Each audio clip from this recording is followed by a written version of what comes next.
Hey everyone, this is Deb and Scott Durfee. Welcome to the Look to Him podcast. You know, we are a blended family and we don't come with perfect lives or polished answers. We know addiction, abuse, faith, doubt, shame, and unfortunately feeling distant from God and the terrible ache of not feeling good enough. This podcast is for anyone looking for hope, healing, and a way back to Him. Thanks for being with us. We hope you enjoy this podcast.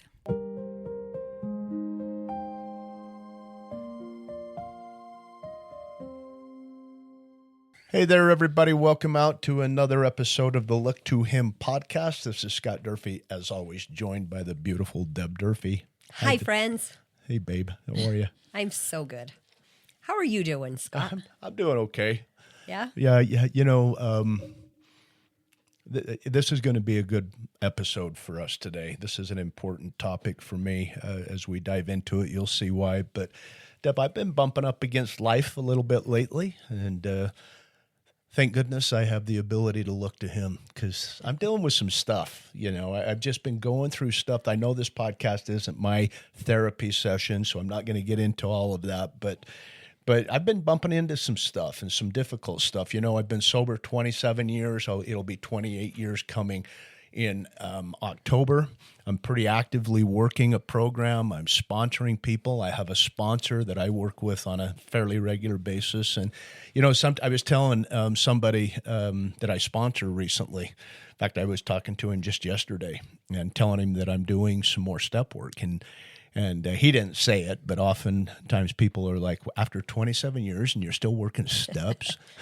It's the repentance process. Well, you know what I find, and it's probably been this way for you too. But you know, when I first come around and I first start improving and allowing God in my life to set those improvements in motion and things along those lines, it's all great. And then, you know, several years go by or a period of time goes by. And then you realize, because I look back and I think, oh, everything's great now. But then I realize there's still more work. You know, there's still more stuff I need to get done. If I get uncomfortable in certain situations, that could be an indicator to me.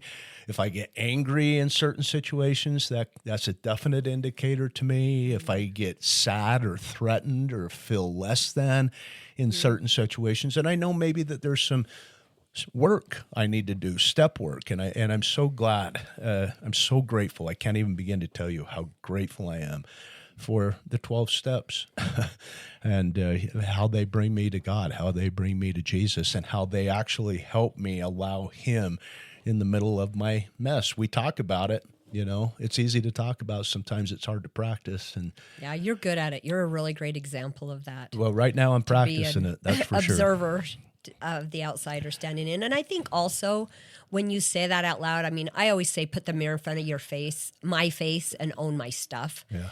And that's uncomfortable. And so the fact that you out loud are willing to get uncomfortable honestly gives me permission to get uncomfortable. And I'm sure it gives your sponsees permission to get uncomfortable. So, you know what? I think it's a invitation more than a declaration. Yeah, you're right. I think that's absolutely right. An invitation from Him to look to Him. Because it's healing. Well, and He is the healer. It's healing, and for me, it's necessary. Because if I don't go through these processes, if I don't go through and do the work, then I'm left with myself the way I am. That's not a good place to be. No. Well, and you know, one thing for me is I get complacent. Yeah. It's like, it's good enough. I'm reading my scripture, saying my prayers, whatever. Yeah. I mean, doing the to-dos, and it's like, no, I think I need to turn up the heat. I do that too. Yeah, so I think too. that's a good reminder for me and perhaps our listeners, a great invitation for sure. I think that our topic today, pretty appropriately positioned. Clearly, it's got us thinking, pondering, or doing some mirror work. Maybe even stinging a little Yes, bit, but yeah. Yes. So why don't you open Matthew 5:5 and let's talk about the beatitude that we've chosen for this week's episode.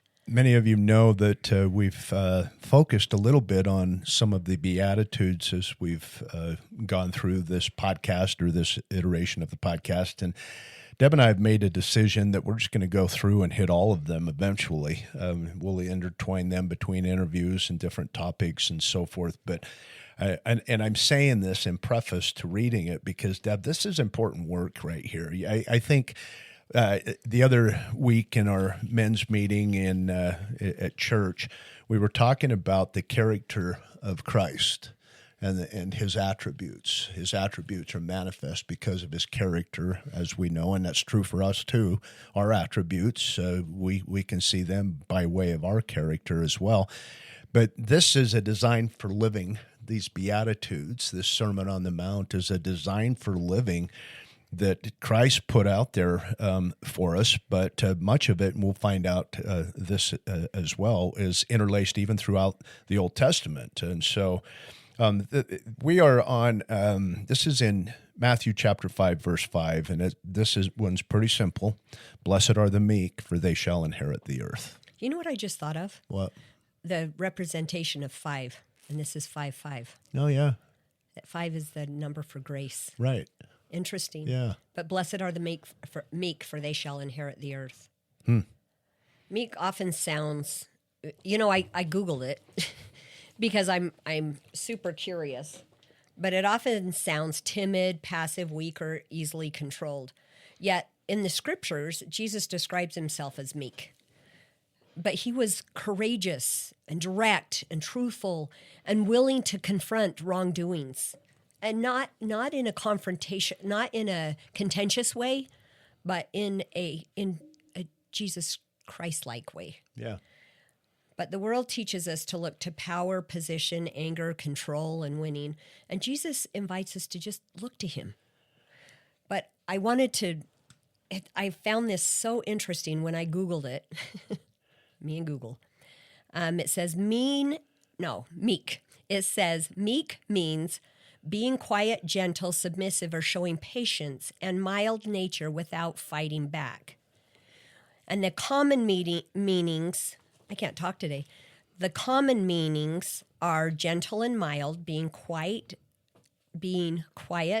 soft-tempered and nice to others, submissive, doing what others want without arguing or making a fuss. I just find this so interesting. I struggle with some of this already. And patient restraint, staying calm when people treat you badly or make you angry. Now, here's the other thing that I thought was so interesting, is it says the different views as weakness. So meek is weakness and as strength. So as a weakness, people often use the word to mean someone who is shy, spineless, or easily pushed around. And as a strength, in religious texts like the Bible, meekness means power under control, being strong and brave, but choosing to be gentle and humble. I find that so interesting. It's an oxymoron meaning. Complete opposites. So read the first one, the first meaning, not the second one, but the world. As weakness. Yeah. People often use the word to mean someone is shy, spineless, or easily pushed around. Okay, time out. That's how I have seen meekness in the past. I think we misinterpret it. Well, clearly Google does too. Meekness is weakness. Yeah. Because it's just says saying it that, right here. That can be one Everything's of the definitions. truth on the internet. Well, yeah, for sure. Yeah, but what I think it's saying is that, it can be defined this way or it can be defined that way. And it just depends on our position. But they're polar opposite. They are. That's the thing that I found so interesting. Yeah, and there are very few words probably that had that kind of polarity, right? Yeah. Just maybe almost a juxtaposition between what it can mean and something else that it can mean. And it's really interesting. Matthew 5:5 is also, where we read the Beatitudes, it's also echoed in, I guess the Beatitudes echo this one, but this is actually in Psalms too. In Psalms 37:11, it says, "But the meek will inherit the land and enjoy peace and prosperity." We'll probably come back to that in a little bit, but you're talking about what all these meanings or all these perceptions, let's put it that way, of the word meek. I looked it up too. the Hebrew word behind the word meek is anavim, Anavim. And anavim, the word anavim can describe those who are, and there's several here, and it's not. This is not a complete list. I mean, anything like unto these attributes, right? And so, according to the Hebrew, the word anavim, which the word meekness comes from, describes those who are humble or lowly or afflicted, or are gentle, or are vulnerable, or are dependent upon God. That last one right there, I can grasp that. Mm-hmm.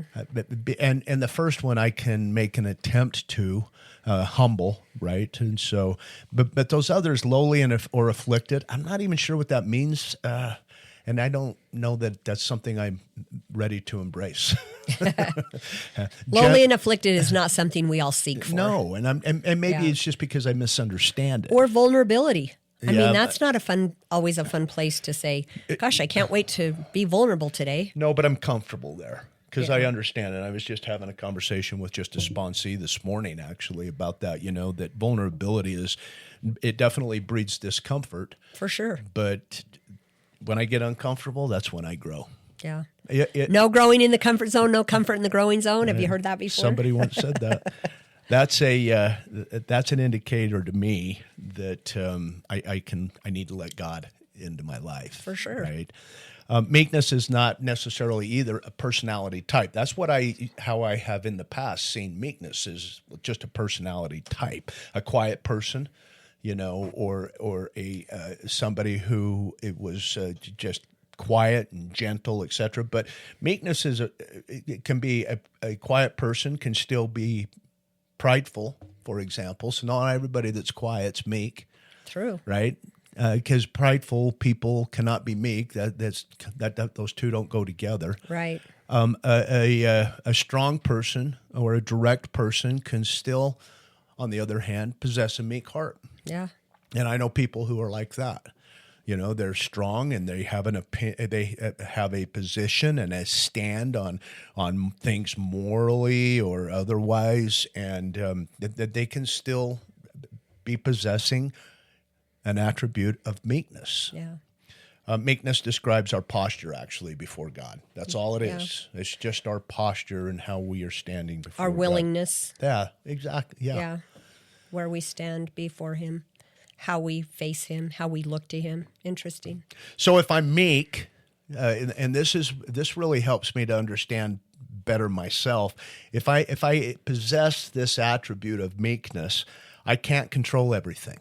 Yeah. And I have to be okay with that. I can't force every outcome. In fact, I can't force outcomes, period. Yeah. And that's a big one for me. This is where if somebody were to say Exhibit A on why Scott Durfee is not meek in a court of law, this would be what they would come in with Exhibit A, Exhibit B, all the way through infinitum on how Scott tried to force an outcome. I honestly, and I even sometimes do it. I think that's normal. I think a lot of people do things for outcomes. Okay. I mean, I think we have sometimes an agenda in our head. And I think also I'm going to own it. I think I will think that it's what's best for me. And so I pray for it. And I'm like, hey, God, don't you agree with this kind of thing? So I kind of try to control his, I want him to agree with me also. But I've definitely done that. I've done it too. Like I'm forcing this. Yeah, well, it's like I'm trying to control him. Even. I know. I have this. Know. Everybody likes control, I'm doing even a 2-year-olds. sales job on God on why He should bless me with this outcome or that outcome or this outcome in my life. It may not even be directly about me. It may be about my kids. It may be about somebody else I love or don't love. Or whatever, right? And so all of that can definitely come into play there. Because you don't always know what's best. Yeah, that's the bottom line. I've lived this, that I present something to God, and I'm like, hey, this is what I really would like. And when my prayers don't get answered, and then I get something even better, that's when I'm like, whoopsie. I guess I'm not in, well, not I guess. I definitely am not in control. Here's your and sign. I get a lot of signs. Yeah. And you definitely have something way better in store for me. So there's oftentimes I have to go to, not my will, but thine. Right. Be done. I want you to give me what you feel like I deserve. Of course, then that's a vulnerable place because then I'm like, I don't know what I really deserve. Well, you know what I mean? Yeah. Because I can't save myself. I cannot. And that's save important myself. to know. In that, a meek person recognizes that. A person that's not meek, a person that's full of pride, a person that whatever. And I don't want to cast labels. I want to be able to embrace a label of meekness, but I don't want to cast the other labels on other people. But think about this. If there have been times, and this is an invitation to all of us, all of our listeners right now, if there have been a time when I felt like I could save myself. Now, what does that look like, save myself? That's a question for you, Deb. What does that look like? If I'm trying to save myself, how might that manifest itself in my life? The only reason why I can answer that is because I've tried to save myself. And honestly, it's like, be a little better, pray a little harder, be a little more humble. Whatever that looks like, it's like trying harder to be my best version of myself. Not that that's a bad thing, but when I do it with an outcome in mind, that it's like, okay, well, if I pray 71 times a day instead of 3 times a day, my blessings will definitely, or my prayers will definitely be answered, and I'll get all the blessings that I'm desiring. That's in the platter of trying to save myself rather than, God, I know that you have my best interest at mind, and it's really not my will. Yeah. But thine be done. That's a vulnerable place. That space of surrender. That's what meekness is right there. Yeah. A place of surrender. Yeah. That's exactly what it is. I want to talk about that a little bit more in a little bit here. Deb, I'm a horse trainer. I know that. I've been around horses all my life. Yep. Since before I can remember. I have pictures of me on my grandpa's Shetland pony that he bought for me when I was just a little tiny boy and all that. But I've been around horses all my life. And one of the things that I have learned as I've been a horse trainer is a trained horse doesn't necessarily lose its strength. As a matter of fact, a horse that's trained has the ability to harness its strength and direct its strength in positive and meaningful ways where a untrained horse may not. Its strength actually becomes responsive and directed. Responsive and directed. So remember that. Now, as you know, I have had the opportunity to take a couple of horses right off of the desert, and with others have worked on these Mustang horses. They come off the desert. They haven't been touched by human hands before now. And their experience is a little bit different, a little bit scary for them.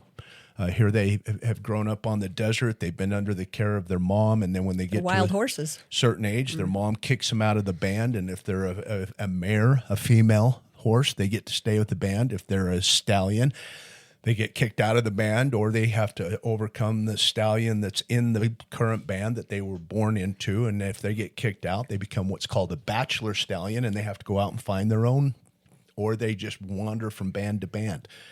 Well, that's kind of a romantic life, except that, they're eating very little.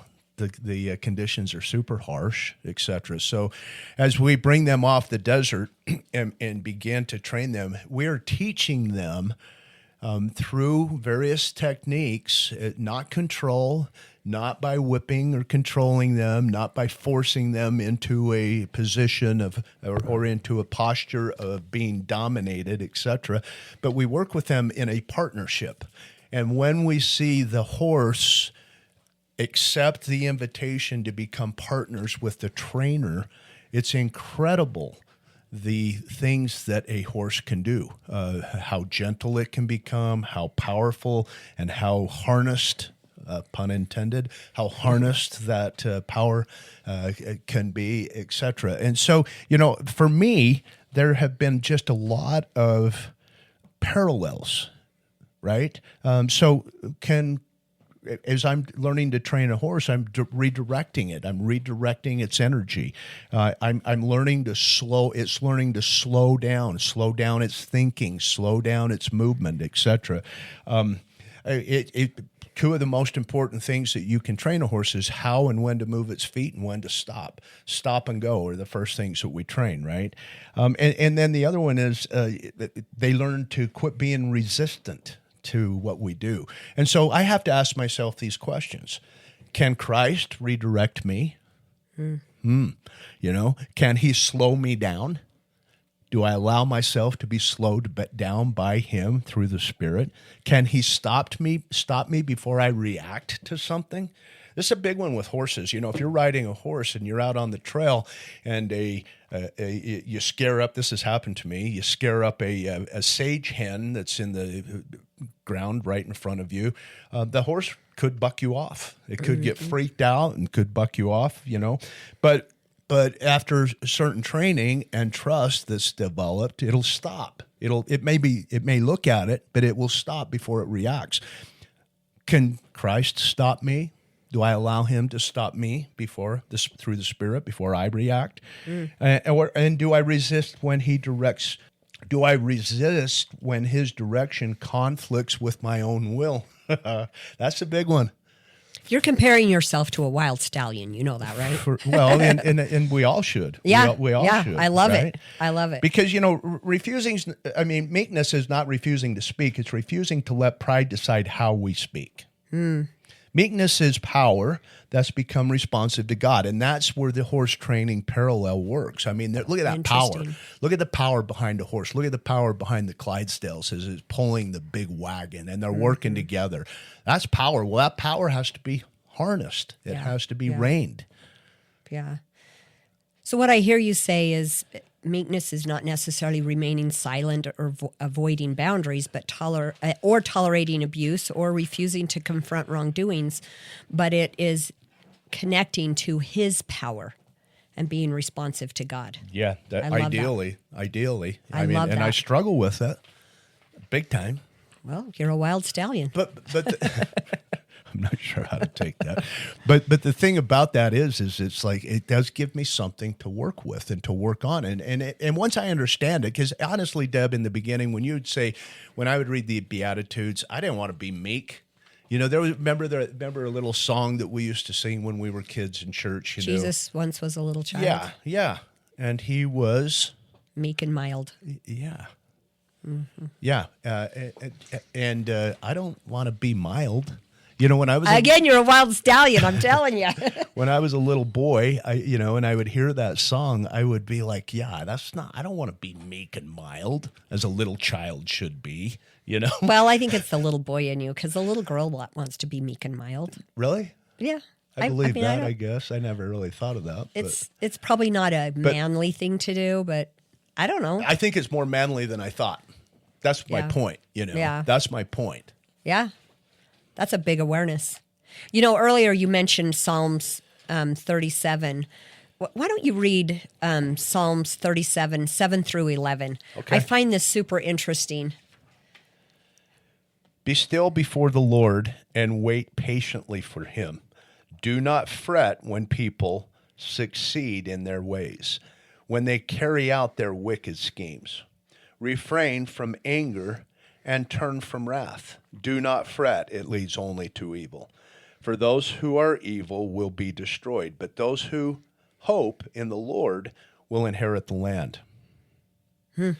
A little while and the wicked will be no more. Though you look for them, they will not be found. And this is the verse that we read earlier. But the meek will inherit the land and enjoy peace and prosperity.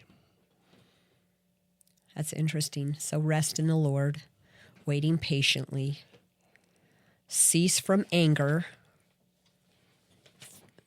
forsake wrath. They will delight in abundant peace. Who does not want abundant peace? And then the meek will inherit the earth. So here it is again, the meek, and this is where, so this is in the Hebrew, right? Mm-hmm. All of this is in the Hebrew. The New Testament version that we read was actually in the Greek, translated from the Greek, but this is in the Hebrew. So the same word meek, this is the anavim, right? And it gives all those definitions that we said earlier, which none of those have to do with being the kind of meek and mild that I was thinking of when I was growing up. Oh, you were a kid. I'm still growing up because I still think in that sometimes. Deb, this, to not really shift gears, but I think that this is a different focus. This, as I've thought about this, we've been talking for several days that we were going to talk about this on the podcast today. And I'm in a meeting, and I'm thinking about what we're going to be talking. And when I say I'm in a meeting of recovery, a recovery meeting, Alcoholics Anonymous meeting to be specific. And I'm thinking about the application here. What does this really mean? And then, in Alcoholics Anonymous, we do a lot of, in all 12-step programs, we focus on the steps. That's the foundation. And step one is we're powerless, admitted we're powerless, that our lives are unmanageable. Step two is we came to believe that a power greater than ourselves, and in this case for me it's Jesus Christ and God the Father through the Holy Ghost, could restore us to sanity. And then finally in step three, we make a decision to turn our will and our life over to the care of God as we understand Him. To me, that's meekness. Turning our will to God. Yeah. So when I think about, and I'm thinking about this design for living that Christ gave on the Sermon on the Mount, and I think about the various attributes that he's talking about there that I should make an effort, or he's inviting me to make an effort to make application and apply these in my life. And as I do, then I'll have the Spirit. As I do, then I'll be more aligned with Him. As I do, then the things in my life will be more acceptable to me because, again, I'll be aligned with Him. But to me, that's meek. Step three doesn't mean becoming passive or avoiding any kind of responsibility. It means something completely different. It means that my will is no longer the highest priority, right? Yeah. It means my strength comes under God's direction, not from me. It comes under God's direction and only from Him. And I stop trying to play God. Now, I say that, and when I say that to people, I stop trying to play God, they laugh almost and scoff. Like, I'm never trying to play God. Okay, well, time out. Push pause. Really? Because I think we all, at some point, try to play God in some way. Well, we like control. and how does that manifest itself? Right. Question, how does that show up for us? Well, we try to control outcomes and expectations. Exactly. And I get it. And we do that with people, places, and things. And then when we don't get what we want, we curse God. There you yeah.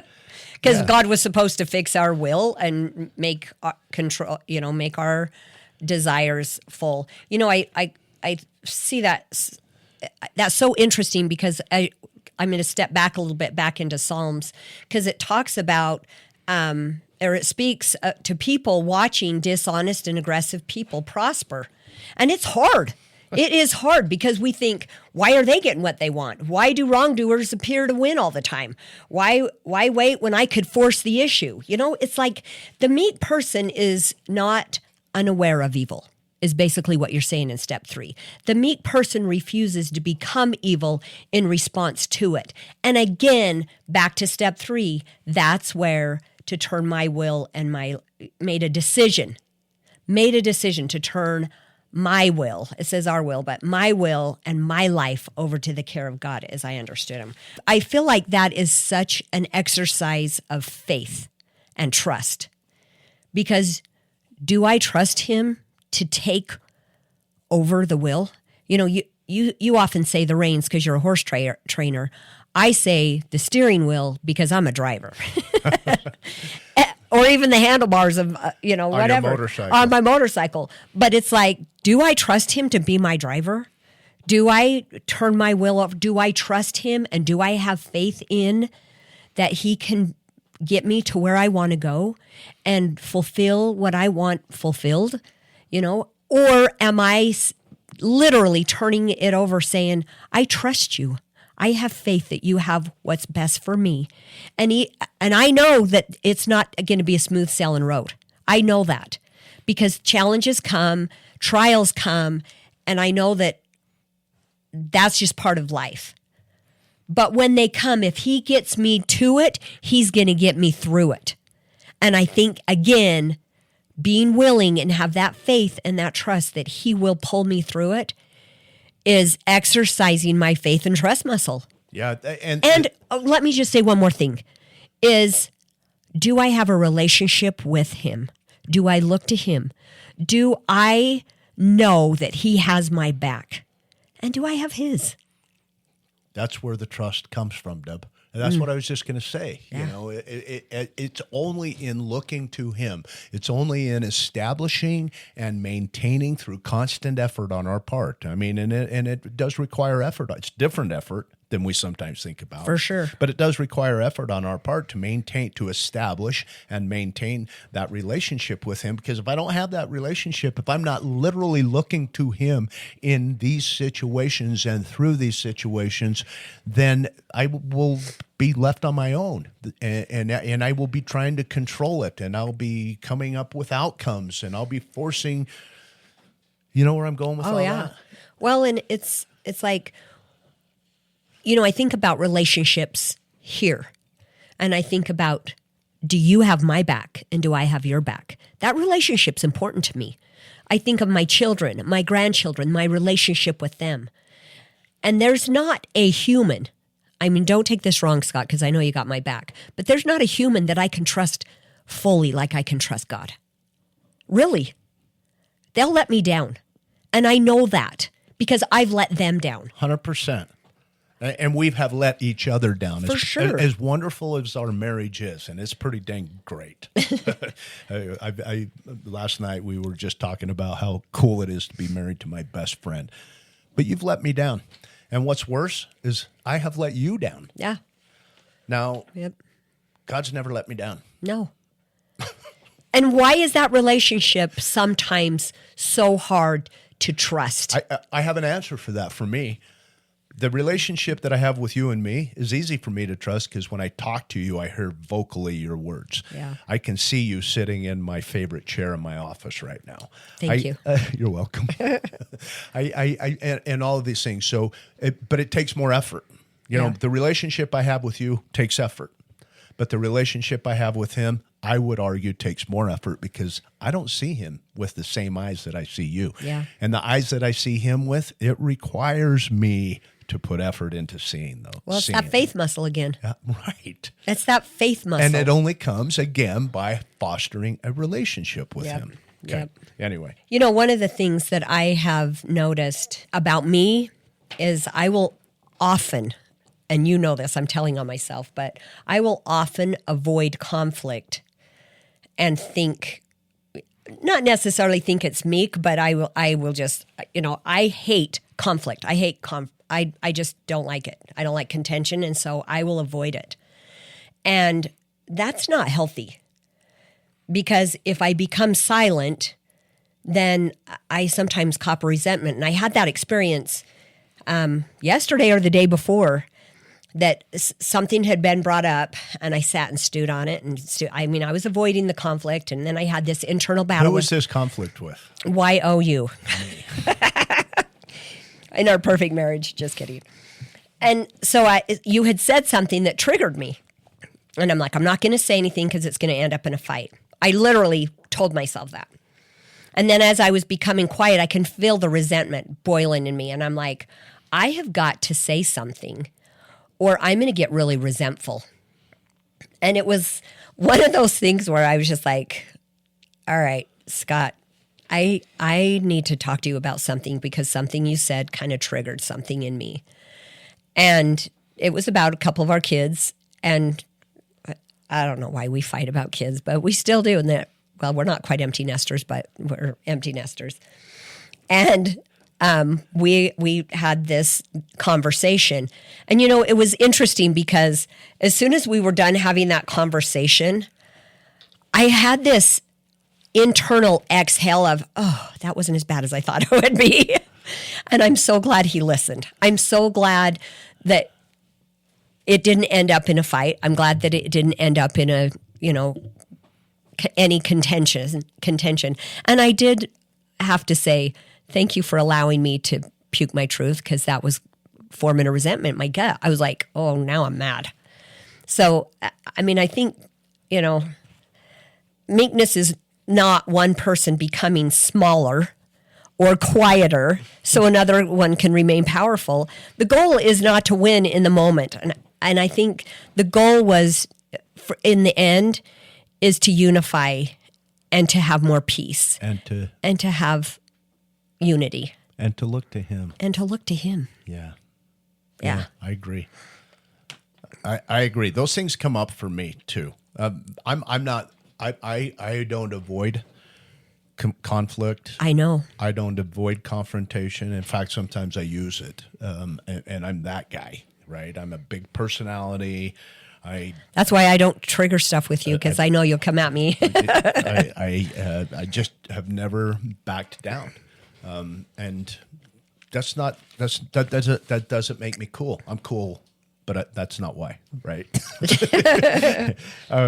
And so, this is where it's been a struggle. But Deb, I think just having this exercise or just being able to explore this over the last few days has actually drawn me closer to him.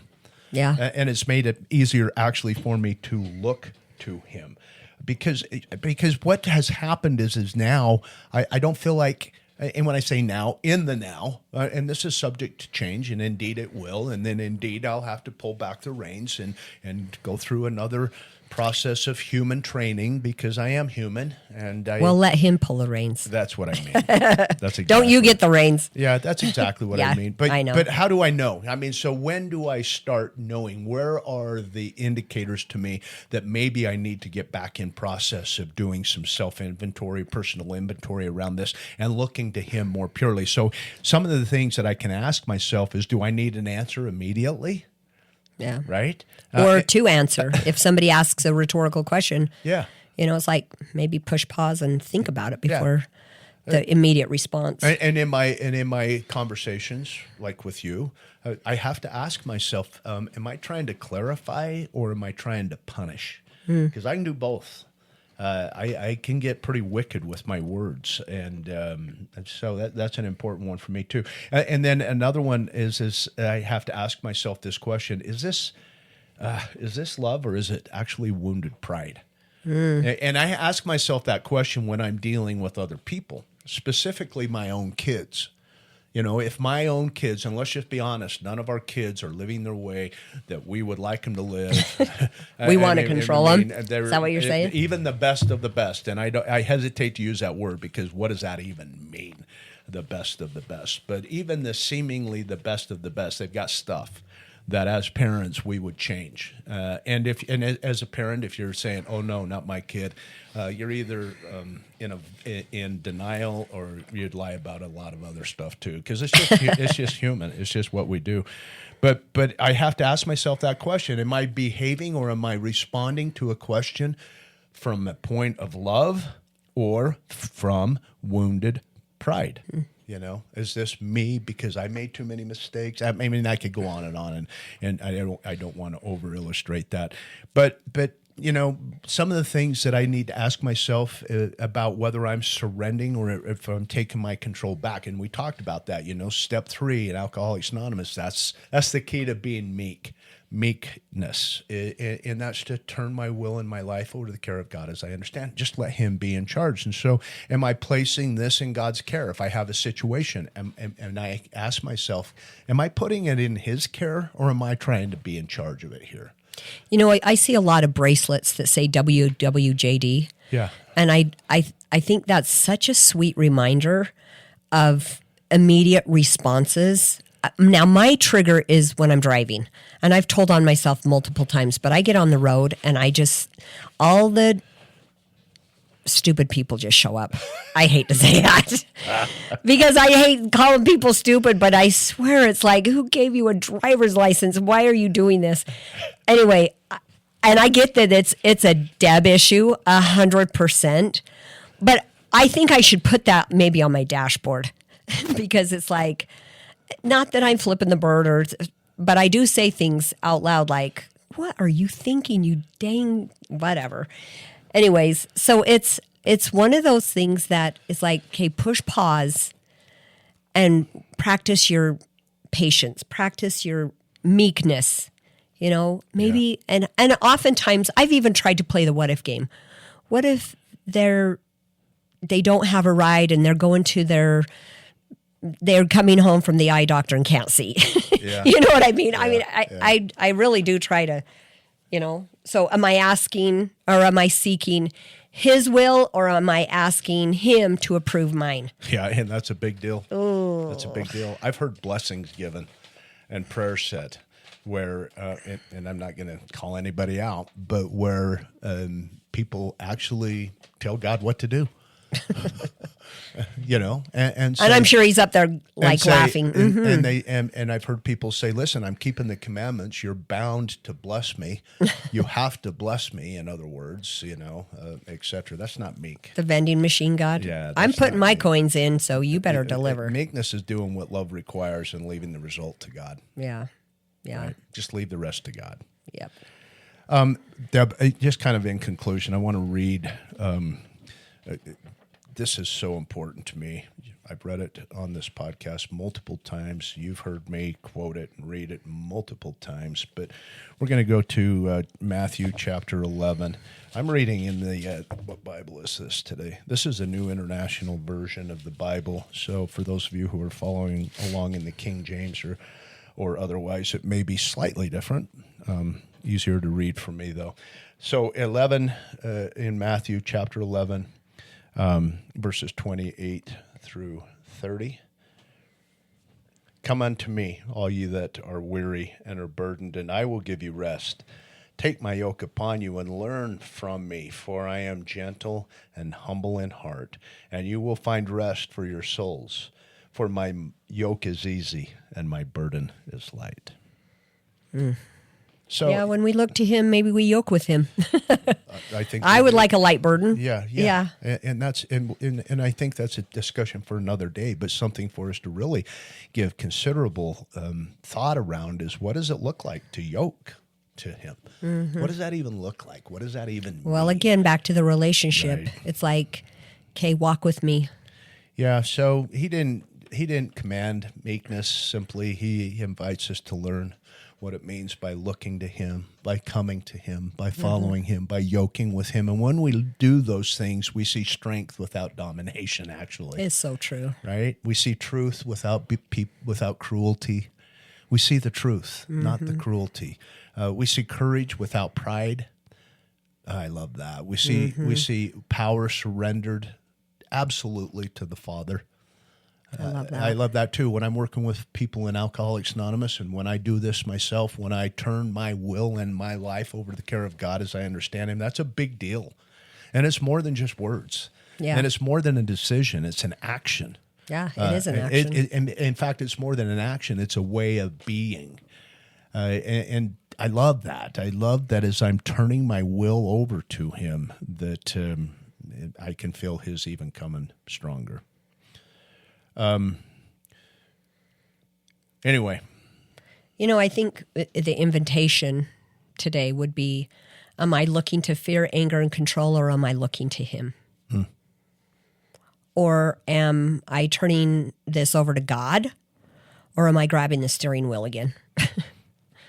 Or what would the meekness of Jesus look like in this situation?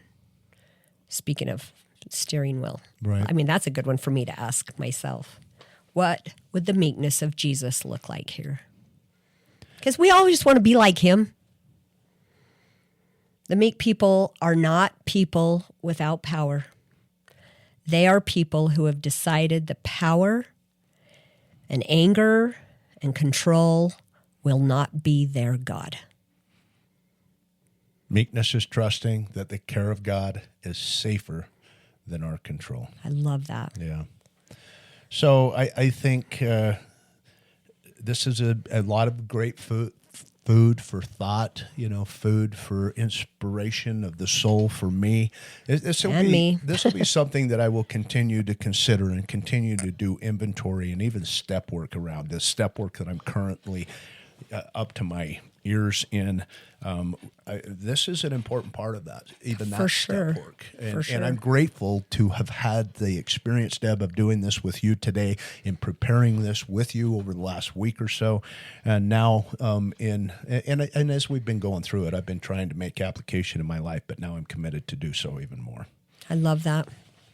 You know, when pride tells us to look to ourselves, I can do this, look to him. When anger fixes our eyes on the offense, the offender, or whatever, look to him. And, you know, even when fear tells us to seize control, because we all love control, even 2-year-olds like control, just look to him.